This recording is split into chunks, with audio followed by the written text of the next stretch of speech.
With that, we'll start with an opening statement from Coach Painter. Obviously really excited about being able to compete against Tennessee. Thought they obviously had played a really good game against Creighton. Anytime both teams shoot the ball well from three and also shoot the ball well from the free throw line, you're going to have just some slight differences on who wins the game. I thought Tennessee's just overall toughness and physicality was a separator, and that was something after we played them in Hawaii that really stood out to us. They do a great job of pressuring the basketball. They do a great job of taking away passes and just being physical across the board. And obviously Coach Barnes is one of the best coaches in the country, but they have all the pieces. They have quickness, they have athleticism, they have good guard play. They have an All-American in Connect who is very, very dangerous. They have good size on their front line. So, we know this is going to be an absolute battle. And with that being said, we're looking forward to it. Thanks, Coach. Let's go to questions, please. We'll start in the front row on the left. Vedant of the Global Kid Media. Coach Painter, you've mentioned multiple times when you have 13 turnovers or less how successful this team is. Tennessee has relentless defensive pressure, almost full court, and their opponents average 13.1 turnovers per game. What does this team need to do to protect the ball? Yeah, and they're one of the teams that we had.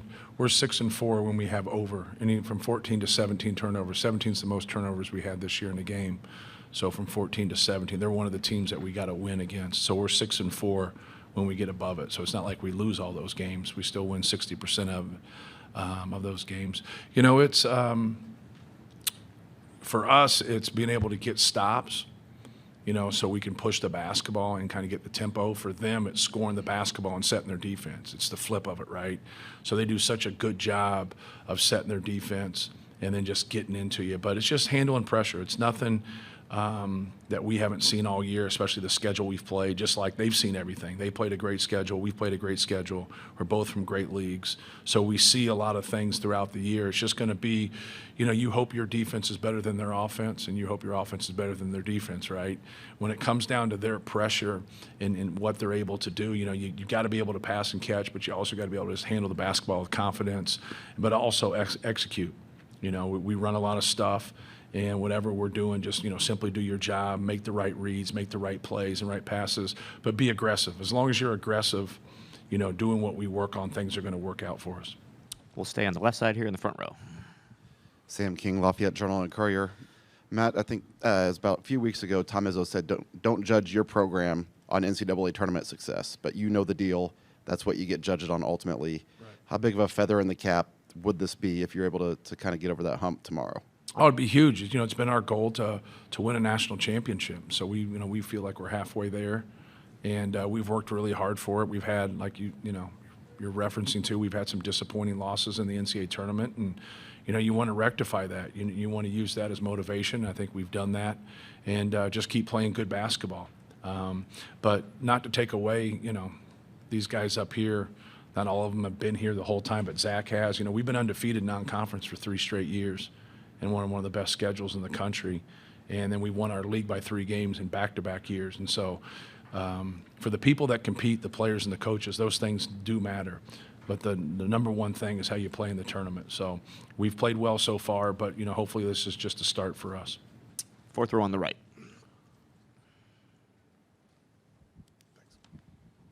Myron Metcalf, ESPN. Zach, a lot of people talk about the fouls that you draw, but what's it like to sense when guys are just getting tired of you having to guard you and fatigue and everything that sets in, and how do you exploit that in those moments? Yeah, obviously teams, they want, they can't just let me get to my spots and let me get my shots, so it's in every team's game plan just to play physical with me, and when you play physical, it leads to fouls. Obviously, it's just kind of part of the game, it's part of their game plan. There's nothing I can really do to change it. Additional questions. Let's go to the third row here on the left. I'm Matt, Bob Kravitz with Indy Monthly. You said the other day that you wanted to build your program without losing your soul. And I wonder if you could expand on that. What does that mean? And does it mean the same thing now in the age of NIL and the portal? No, it really doesn't. It's actually a line I stole from reading one of Tony Dungy's books. and had a lot of respect for him. I've heard him speak at a clinic in Gainesville, and just how he carried himself. I have a lot of respect. I don't know him personally for how he was. It just seemed like, he coached the game of football, but also had his own values. And he wasn't someone who yells and screams all the time, and I'm someone that doesn't yell and scream all the time also. And so I still think you can have discipline that way. But, you shouldn't be rewarded for doing what you're supposed to do. You stand up here and say, hey, we do things the right way. You hear these coaches say that, you're supposed to do things the right way, right? You shouldn't get an award for that, but there should be consequences for the people in our business that don't. And that gets pretty frustrating when we don't have a governing body that can handle situations like that. That's what's frustrating, because you're supposed to be setting an example for these guys right here, not to have a great basketball career, but to have a better life because of the opportunity of a scholarship. And so I think, you got to stand for something and be able to do things the right way. And if you get your ass kicked and you lose, so be it. But we glorify too many people who just win at all costs. And I think it's important for these guys to understand that, the guy I played for called it being a company man. Learn to be a company man. You're going to leave here and go to an NBA organization or go play overseas or go work at Eli Lilly or do what's best for that organization or do what's best for that company. And if you can do that and put your best foot forward, good things are going to happen. Let's go to the third row here on the right. Todd Golden with CNHI. Braden, it was already spoken about the pressure that Tennessee applies to guards. How do you mentally prepare for that, given how many games you played? And also, how many different defenses have you seen against the post feed that you try to get into Zach, and how have you kind of dealt with that over your time? Yeah, so Tennessee's a really good defensive team. They got really good defensive guards. So, just handling the ball and just getting the ball in the right spots, I think, is going to be our biggest kind of just goal. And then once we do that, I feel like if they're out pressuring us, we throw it into Z, it's going to be hard for them to cover that as well. And then what was the part of your second question? Sorry. Just how many different coverages have you seen? Oh, yeah. I got you. Yeah, I think we've been through every situation. For the 2 years we've been here and we've played, I think we've seen everything. We've been through everything, and we kind of just understand, if they do this, we'll go do that. Or they do that, we go do this. I think we just understand to kind of just move along with the game. We're going to go for the next three questions. We're going to be on the left side. We'll go to the third row in the middle. Gabe Fry, Purdue Exponent. Zach, there's a clip going around online of last night of Miles kind of putting the sticker on the bracket after you guys won kind of nonchalantly. Nobody's celebrating. As a senior, is that kind of signifying your guys' mindset, okay, we won, but that bigger goal's ahead, no celebrations, job's not finished? Yeah, for sure. This has been the tournament that we've been hyper-focused on all year, obviously. We're not satisfied with just making the Elite Eight. We want to keep pushing. We know what we have on this roster. We know what we have in this team. And we know we can accomplish really big things, so we just want to keep pushing and not get too caught up in one win. Row 4 on the left with Larry. Larry Lage from AP. Lance, how much did you match up with Dalton Connect in the last game, and what does he bring to the table that you have to counter? I matched up with him, a decent amount. He's an All-American, like Coach said earlier. He plays with, good pace. He gets to his spot. So I'm just going to try to limit his touches, try to make it hard for him, and just make it uncomfortable for him. Up to the second row. Israel Schumann from the Purdue Exponent. For any of the players, the way Matt was talking about preparing you guys for life, being a company man, off the court stuff, you guys have probably played and won for coaches that were a lot different, maybe not all nice guys, quote unquote. So just how different is that, and how much do you appreciate that? Fletcher, want to take that one? It means the world to us. We put a lot of time into it. Our coaching staff does as well. And when you got that level of trust with the guy that's in charge, it means a lot. It puts a lot of trust in us players to go trust one another when the guy at the top of everything puts it all into us as well. We're going to go to the right side here on the first row. Ryan Bonaparte, Hammer and Rails. For Lance, you and Dalton Connect have been two of the biggest additions by way of the transfer portal this season. Can you just kind of touch on how important that has been for your career path and across the country? Yeah. It was a chance that I took. The grass isn't always green on the other side.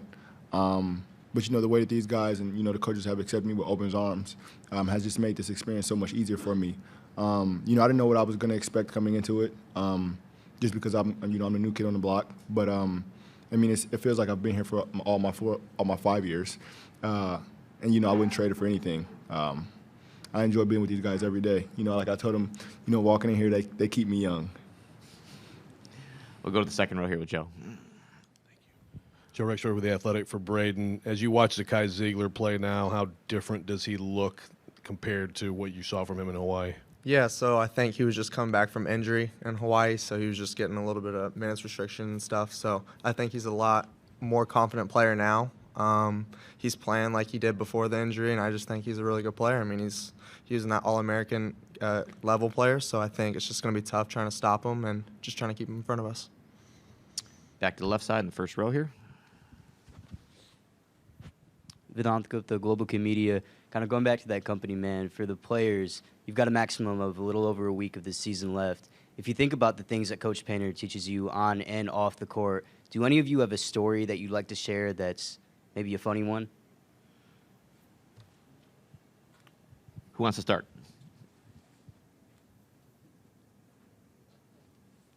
Who's that question directed to? I mean, he says a lot of funny stuff. He's got a lot of funny references. But I think the thing that just sticks with us most is just to have fun while doing our hard work. I think it's kind of short and sweet, but like it has a lot of meaning to it. I think if you work hard every single day, you come in every single day, but you make it fun and you smile, you have fun. I think it's makes it a lot better. We'll go to the second row here.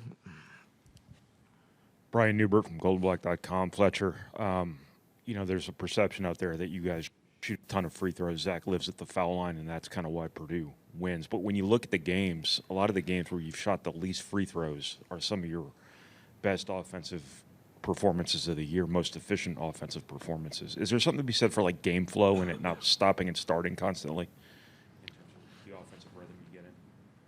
Yeah, definitely. I think when we can get out and run in transition and we can get the ball moving, we get into our motion, and it's not just all getting it to them on that block and team swarming and fouling them, because when they do swarm like that, they do foul them, and it's obvious. And if you don't think they do, you should just watch more basketball. But I think when we get out and we're running and we're making shots, it just opens up so much more for Zach to get him more one-on-one deep touches, and then with that, that's how we flow, and that's how we get more efficient games without getting stopped at the line all the time.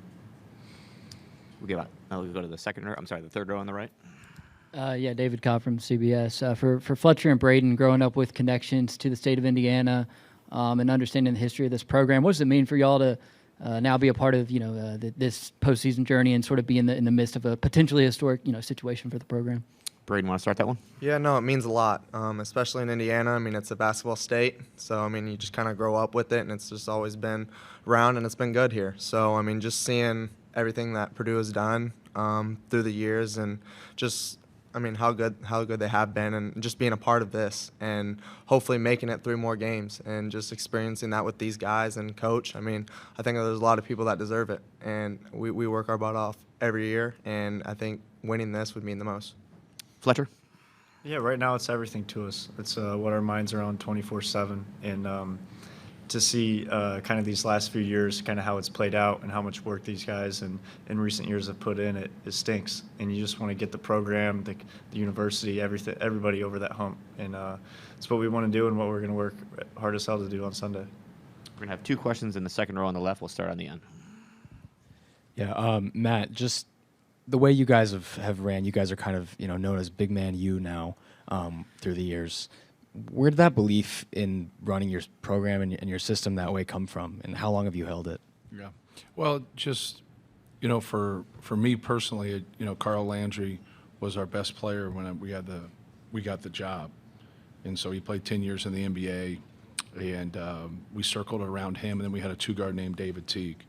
And so, like, anytime you have success in a program, you use your former players as part of recruiting going forward. When it comes to guard play, in the NCAA Tournament 5 years ago, I thought Carson Edwards and Ryan Klein were fabulous.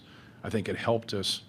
We showed clips of Dakota Mathias and Ryan Klein to Fletch and said, like, here's how we kind of look at you. Here's, where you can – and we ran a lot of stuff for him, right? But we've just seen – E'Twaun Moore was a great player for us. Jaden Ivey, obviously, here with the Pistons, was a lottery pick. So we've had some really good guards, but like the bigs, it seems like every year we've had a guy. Obviously, Zach being the best. But, from Jawan Johnson to Caleb Swanigan to Isaac Haas to A.J. Hammonds to Travion Williams, I'm probably leaving somebody out there. We've had some, a lot of all-conference bigs. And so when we sit down to talk to somebody who's next, you got a lot of people there. I think the one thing that you can show now analytically is there's a lot of great programs out there that do not utilize their big guys. And my whole thing is I'm going to circle it around our best players. And, whether you're big, small, in between, it doesn't matter. You got to do what's best for your program. So I let things organically happen. I watch a lot. I break down things and let our coaches work. I just watch people. And I'm a big believer in guys that believe in themselves. And if you don't believe in you and you don't put the work into it, it comes out. Because everybody has doubt as a player. I don't care who you are.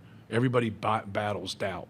And so, but who can get through that and who can get through that adversity and really, really believe in themselves. But when you're putting a system together and you've had guys, we've learned a lot through Isaac Haas, through A.J. Hammonds to get to Zach.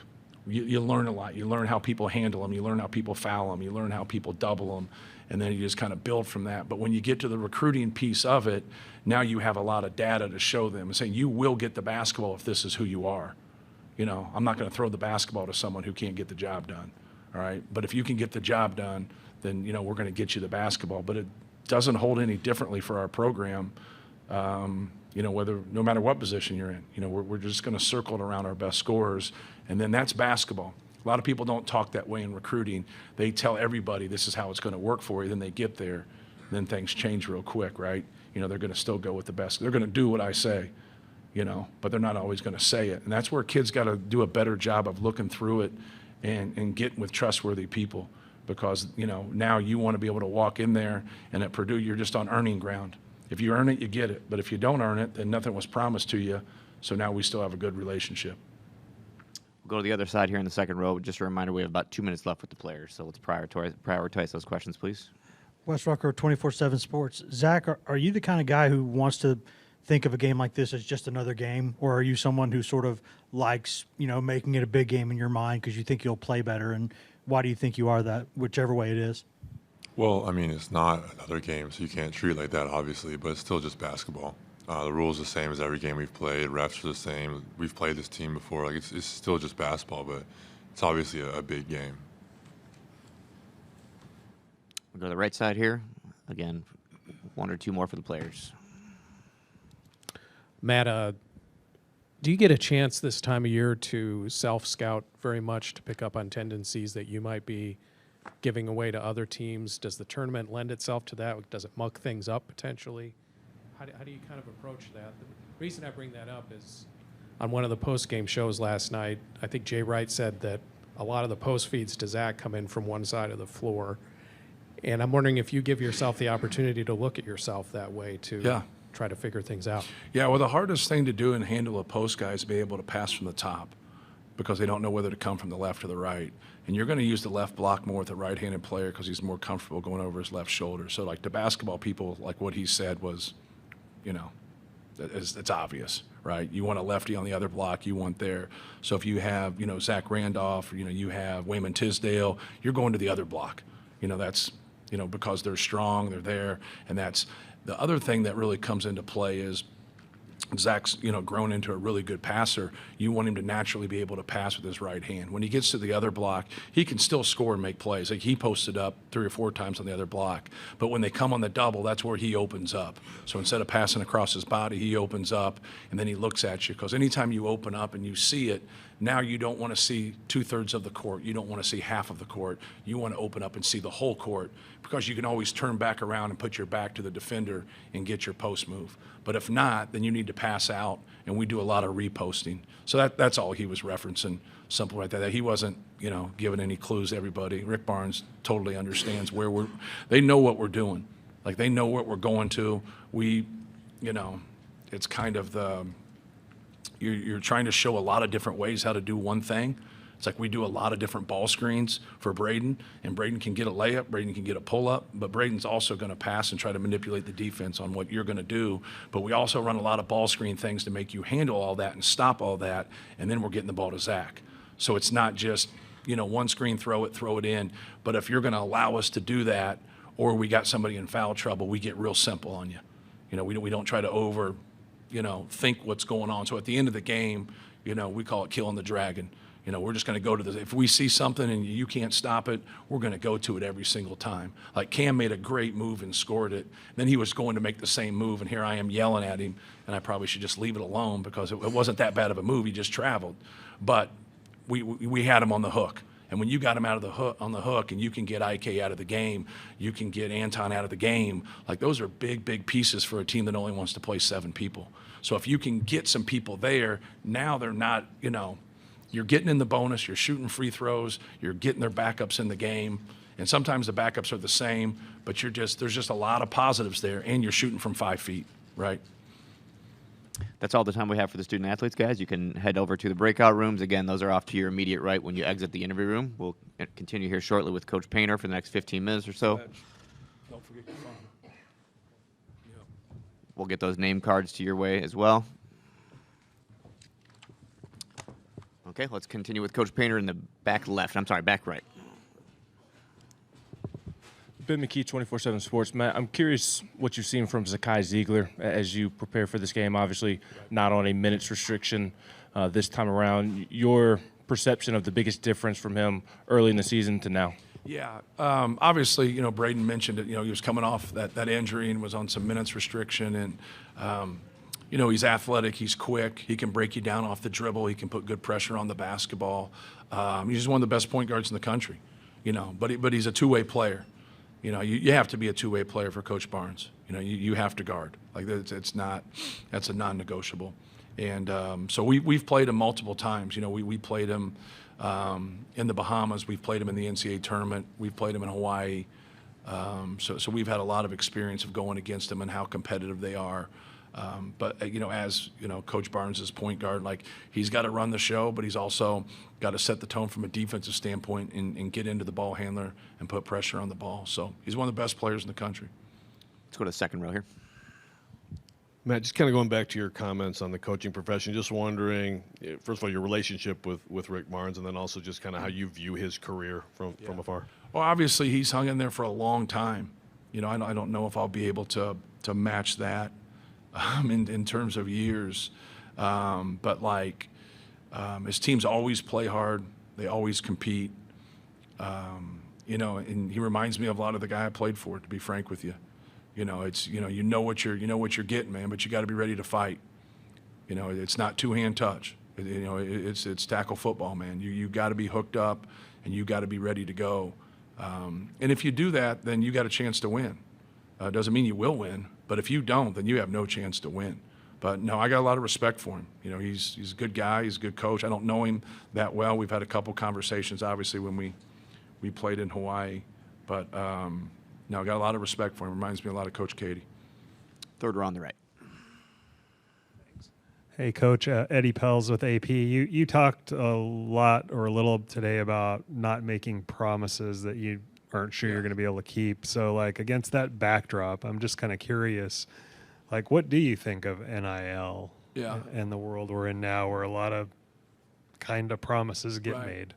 Well, I think there's nothing wrong with making money off your name, image, and likeness. It's just not name, image, and likeness. It's in the spring, it's an auction.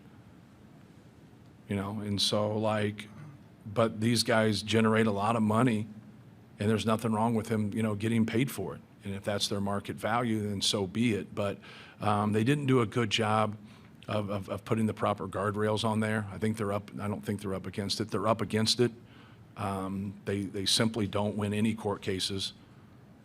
And, I think we got to really look at the structuring of everything. They obviously need some help, and they haven't gotten that help. And, we'll see how things go. I think Charles Baker is really trying to do that. I've been in those rooms and I've sat there and we've talked about it. The thing that really happened was the timing of the portal, name, image, and likeness, and COVID all at the same time. It was just such a slam.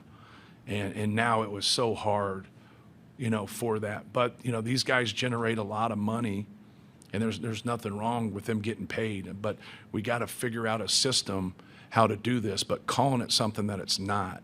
And there's nothing wrong with someone making money off their name, image, and likeness. But, you're getting in the spring here, and it's just I can't recruit a kid. We got great education, and we got great people because I don't have a good number. Like that wasn't the intentions. But we threw it out in the pond without proper guardrails, and now here we swim. So I signed a lot of guys in the fall, and I stay out of the spring. The spring stinks. And so all these guys are talking about that. I'm not. So when our season's over, maybe people leave, right? It's going to come and find me at some point. But we've had, going to the fourth year, we'll have 2 transfers in 4 years, and that's the fewest amount in high majors. So I'm not the person to really talk about that. But at low to mid majors, when you get good players, and then you got to be able to get them, then you got to be able to keep them. If you can't keep them, you can't grow them. So how are they supposed to survive? And you guys keep seeing good mid major teams and low major teams pop up and here and there, but they're the ones that recruited them. They're the ones that thought they were a good player. Us high majors didn't think they were good enough, but now once they get there, you lose them. So it's like it doesn't seem fair, right? And then if anytime somebody's not happy, they should be able to transfer. So I served as the only coach on the one-time transfer subcommittee, and I always said I got to change my resume for the 3-time one-time transfer subcommittee, because when they said that was it, right?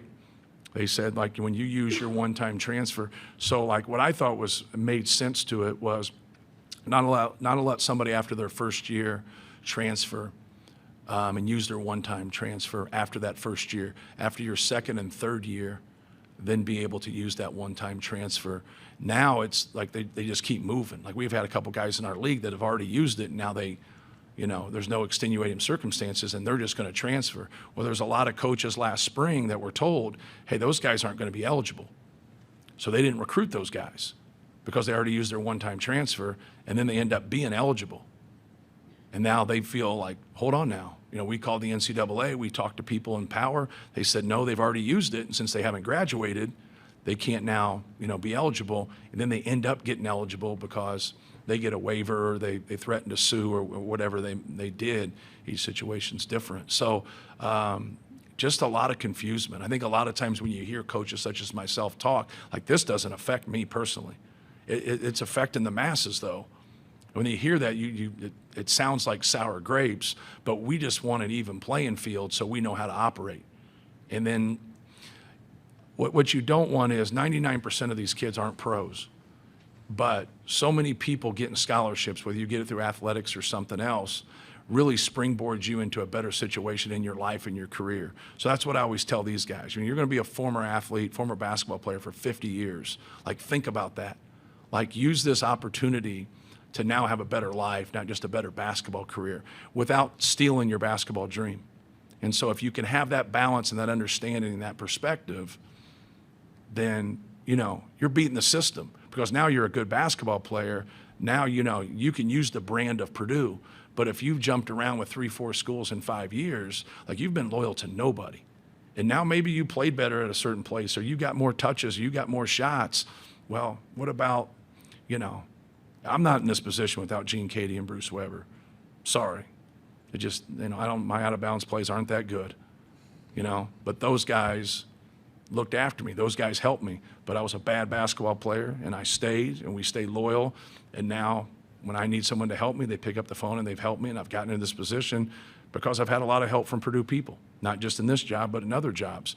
Some of these guys and what they get into, man, we all know, who's connected you to your job. Nobody just gets things on their own all the time.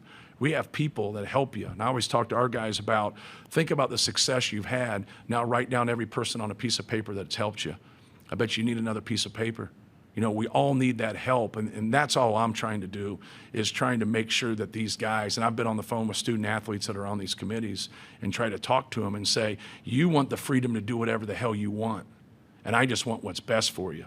Think if you just did whatever the hell you want and your parents just let you do what you want, where would you be? You got to have some people that sit around and say, no, we're not doing that. This is what's best for you. And if some of this stuff we're talking about is best for them, then so be it. But we've gotten away from that. We're dodging lawsuits, and I think there's student athletes out there that are getting punished for it, even though they get to move and do what they want. Let's go to the front row here on the right. Matt, it's no secret that Braden and Zach are two of the most effective players in the country. Does it feel any more effective for these two just because they play the 1 and the 5? Yeah, that's a great question. It's a really good question. Because if you talked in theory about basketball, I think that's where you would start. But some of the greatest basketball players, if not the greatest basketball player ever, is not a point guard really, and is not a 5. And so, like, there's value at every position, and I don't want to take away from that, but you would probably start with those 2 positions, especially from a point guard standpoint in today's game. You need that floor general. Obviously, Zach has been able to dominate when he gets it, but, they take a lot of things away from Zach, and then he gets on the glass too. So he earns his. Sometimes it's different how he earns it, but he's always working and trying to get there. But no, both of those guys are, pillars, in our system and what we do, but I think they'd be pillars at a lot of places. Let's go to left side in the third row in the middle. Hey, Matt. Bob Kravitz, Indy Monthly. As a Cubs fan, you know something about delayed gratification. Yeah. Now, it's only been 44 years, not 100 and whatever it was with the Cubs. But do you sense, being around Purdue people, the level of desperation they feel to finally get over the hump? Yeah, I feel it. I was a Purdue basketball player, and then I was a Purdue fan. Then I was a Purdue assistant coach. Now I'm the Purdue head coach. So everybody feels it. No different than rooting for the Cubs. Like, you just want it, right? That's your passion. I'm a little bit different towards the Cubs than probably people are towards me, because I understand that there's tough decisions to be made. And it's hard, and it's competition, and there's a lot of people out there. But yeah, I think, we feel it just like them because we pull for Purdue. We pull for other sports at Purdue. We want to see Purdue do well. But yeah, it's been a long time since you've been to a Final Four, and we'd like to be able to accomplish that. But we know Tennessee's in the way, and they have a great team, and we're going to have to play well. We'll stay in the third row. Coach, earlier you talked about how your guys' game is getting those stops and playing in transition. How much does it help you guys to have a guard like Braden that's so willing to crash the boards instead of some guards that kind of wait, let the big man get the board? Braden gets that board and he's immediately going. Right. Yeah, it's great that he's not a great box-out guy, but he's great at going to get it. So anytime you deal with someone like Zach who's going to get, around 10 defensive rebounds a game, maybe he's not quite there in his average, but he's going to get a lot, right?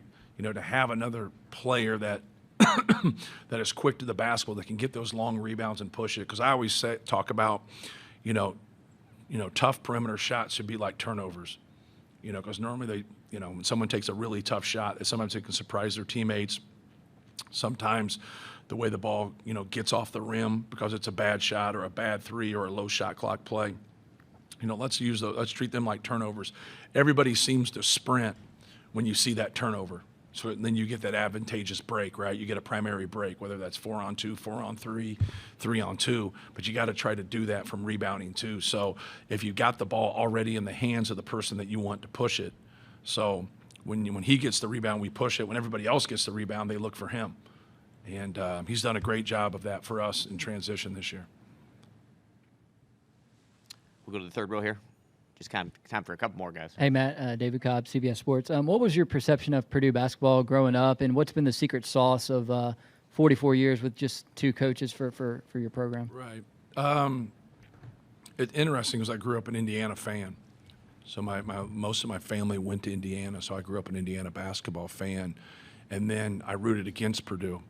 And then when they started recruiting me, I was emotional more than anything, and I was like, I don't like Purdue. I don't want to go to Purdue. And my dad has 2 degrees from Indiana, and he just said, it was my first lesson in recruiting, and I've always used it in recruiting. And he just said, Purdue has good education, and he just says, and Purdue always wins more than they should, and they have a great head coach, and he's got discipline. And he just said, and you're going to play for someone who has discipline. And he was a big Coach Knight fan. And so, that was along the lines right there. And he said, it's what I said earlier in here. You're not going to do what you want to do. You're going to do what's best for you. And that always resonated with me in terms of any decision I've ever made. And so, like, you got to do some things you don't want to do, but it's still better for you to do that. And don't always think about yourself. You know, think about others around you and stuff like that. But, yeah, I wonder why their gym was so damn dark when I was a kid. You guys remember? Do you remember that? Anybody here? Indiana people? Their gym was dark, and they flipped the lights on my freshman year. So that was the last year. So when they had games, the court was lit and the stands were dark. And we would always, so when you grew up, I don't want to sound old here, but, you know, cable hit in 1980, 81. That meant 12 channels. That was cable then, okay? But besides that, you had your 3 channels, main channels, and you had Channel 4, which was kind of fuzzy. So you had to get your rabbit ears with the tinfoil and get them all lined up. But that's what covered Big Ten basketball. Raycom covered Big Ten basketball. So that's all you knew before ESPN hit, or your game of the week on CBS, on NBC on the weekend. So that's all you knew. So you knew the Big Ten, but you knew the elite schools in the country because they're in the game of the week. But anybody in between, you really didn't have a feel for until the NCAA tournament came. The coverage was just so different. So, like, that was Big Ten country. So when you started to get recruited, like when other people would jump in, they just didn't have the same affinity as a Big Ten school would have for you. Like, I wanted to play in the Big Ten, and then it came down to Minnesota, Michigan State, and Purdue for me. I really chose Purdue because of Coach Edey. And when he left our home, I was like, man, everybody else said, like, back then you didn't stay in the summers and all the time, like, or at all. And so, like, everybody else gave me choices. You could do this in the summer, you could do this. And Coach Edey didn't give me any choices. He says, you will go to summer school, or if you don't, you'll get a job. You need to learn to get up and wake up early in the morning and get to work. I was like, the hell with that. Like, you know, you're 17, 18 years old. You're like, I want to shoot jumpers and eat pizza and, you know, have a hell of a time. And so I walked out of there and I told my dad, like, man, I don't know about that. And he said, that's the only person who told you the truth. He goes, you know, you need him way more than he needs you. And that was a good choice, even though I stunk as a player. We got time for one more in the front row, and I've been waiting here for a while. Sam King, Journal and Courier. Matt, you've talked about how unbearable you are after losses, how hard it is as a coach to take those. I wondered, the 2019 Elite Eight, how you don't let it consume you, but I imagine that one was harder to get over than most, right? Yeah. It'd been much harder if you made a mistake. I just felt like, you know, when we were up 3 and they came down with about 14 seconds to go, if it could get to a manageable, you know, if you foul too early there, you know, it gets to be too much time and a lot more things can happen. Everybody says, you know, you're up 3, you have to foul. You have to foul when the time's right. If it's too much, then, you know, now they can play the foul game to you. And I've done that before. I've fouled pretty early. Then you got to play the foul game again if they go again and they foul quick. But we got our foul around 5 seconds. And that wasn't, you know, it wasn't perfect, but it was in the scenario, it was perfect. And then to be able to get that tap back and for them to make that play. The other thing that people don't realize is that we're up under a minute in overtime. And they make a shot, and then we come down and we don't make a shot, and then now we have to foul, and we never recover from that. So, but there wasn't anything that any of our guys did wrong or like coaching wrong. Sometimes when you go back and you make a mistake late in the game like that, and you're like, you're going to really beat yourself up when you make a mistake, and you do make mistakes, obviously. That wasn't one of the situations, but a lot of times our mistakes you guys don't even realize, you know. At times. So, but yeah, it's that was tough. But you know, I was still happy for Tony Bennett. You know, it stunk that we couldn't do it, but I was happy if it was going to be anybody. I was glad it was him and the way he's operated and the way he's done things. He's been great for college basketball.